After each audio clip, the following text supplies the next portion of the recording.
ஜம்மு காஷ்மீர் மாநிலம் புல்வாமாவில் கடந்த 2019ஆம் ஆண்டு பிப்ரவரி 14ஆம் தேதி பயங்கரவாத தாக்குதல் நடத்தப்பட்டது.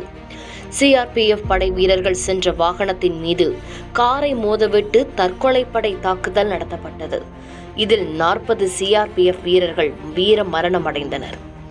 இந்த சம்பவம் மொத்த நாட்டையும் உலுக்கியது. இந்த தாக்குதலை திட்டமிட்டு ஜெய்ஷ்-இ-முகமது பயங்கரவாத அமைப்பு தான் நடத்தியது. இது பாகிஸ்தான் ஆதரவு பயங்கரவாத அமைப்பாகும். இந்நிலையில்தான் சட்டவிரோத பணப்புழக்கம் மற்றும் பயங்கரவாத நிதி உதவியை கண்காணிக்கும் FATF சார்பில் புல்வாமா தாக்குதல் தொடர்பாக திடுக்கிட வைக்கும் பல தகவல்கள் வெளியாகியிருக்கிறது. இது பற்றி தெரிவிக்கும் பொழுது, இந்தியாவில் கடந்த 2019இல் புல்வாமா தாக்குதல் நடத்தப்பட்டது. அதற்கு முன்பாக 2022இல் கோரக்பூர் கோவில் தாக்குதல் ISIS பயங்கரவாத தீவிரவாதிகளால் தாக்குதல் நடத்தப்பட்டது. இந்த தாக்குதல்களுக்கு காமர்ஸ் நிறுவனங்கள், ஆன்லைன் கட்டண சேவைகள் தவறாக பயன்படுத்தப்பட்டுள்ளது. 2019 புல்வாமா பயங்கரவாத தாக்குதலில் IED வகை குண்டு பயன்படுத்தப்பட்டது. இதற்கு மூலப்பொருளாக இருந்த அலுமினிய பவுடர் காமர்ஸ் நிறுவன தளம் அமேசான் மூலமாக பெறப்பட்டுள்ளது. இந்த தாக்குதலில் 40 சிஆர்பிஎஃப் வீரர்கள் இறந்தனர். அதேபோல் 2022 கோரக்பூர் கோவில் தாக்குதலை ISIS பயங்கரவாதிகள் நடத்தினர்.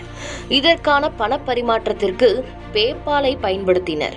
இந்த ஆன்லைன் பண பரிமாற்றத்திற்கான செயலி மூலம் 6.7 லட்சம் மாற்றப்பட்டு உள்ளது. இது பற்றி விசாரணை அமைப்புகள் கண்டறியாமல் இருக்க VPN சேவைகளையும் பயன்படுத்தியுள்ளனர். அதன் பிறகு அந்த நபரின் பேபால் சேவை நிறுத்தி வைக்கப்பட்டது. இப்படி பயங்கரவாதிகள் ஆன்லைன் வர்த்தக சேவை மற்றும் ஆன்லைன் பண பரிமாற்றத்தை தவறாக பயன்படுத்தி வருகின்றனர். இதனை தடுக்க வேண்டும், இல்லாவிட்டால் உலகம் முழுவதும் பிரச்சனையாக மாறலாம் என வார்னிங்கும் செய்யப்பட்டுள்ளது.